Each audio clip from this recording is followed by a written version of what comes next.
Students, আজকের ক্লাসে আমরা ডেপ্রিসিয়েশন ফান্ড কি হয় সেটা নিয়ে আলোচনা করব। সাধারণভাবে ডেপ্রিসিয়েশন ফান্ড বলতে আমরা এইভাবে বুঝি, ধরো কোনো ফ্যাক্টরিতে কোনো একটা মেশিন লাগানো রয়েছে যেটা প্রোডাকশনস এর কাজে ব্যবহৃত হয়। এবার over the longer period of time এর পরে মেশিনটার যখন কর্মক্ষমতা আস্তে আস্তে হ্রাস পাবে, মানে যত বেশি মেশিনটা কাজ করবে এবং তার মধ্যে ডেপ্রিসিয়েশন হয়ে যাবে, মানে অবক্ষয় ঘটবে। এবার আস্তে আস্তে একটা সময় পরে এটা তার কার্যক্ষমতা হারিয়ে ফেলবে। তখন কি হবে? তখন কি বিজনেস বন্ধ হয়ে যাবে? প্রোডাকশনস কি বন্ধ হয়ে যাবে? একদম না।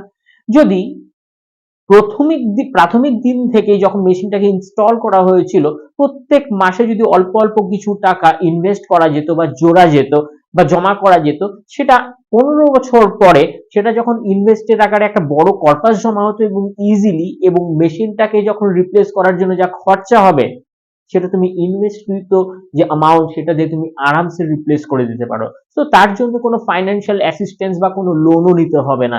কারণ কি, এই ধরনের যদি ডেপ্রিসিয়েশন ফান্ড মজুদ করা থাকে তাহলে এক্সট্রা লোনের কোনো চাপ থাকে না। তো এই ধরনের ফান্ডকেই বলা হয় ডেপ্রিসিয়েশন ফান্ড। ফর এক্সাম্পলস, আমার একটা চায়ের ফ্যাক্টরি আছে।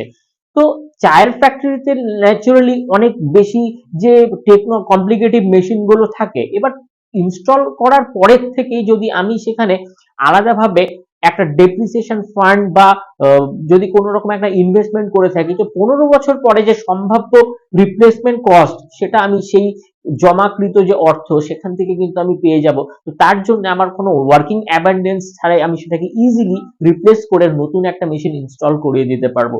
এর জন্য মিউচুয়াল ফান্ড সেই তো সামগ্রিক ব্যাপারটাকে আমরা এইভাবে চিন্তা করতে পারি। Thank you.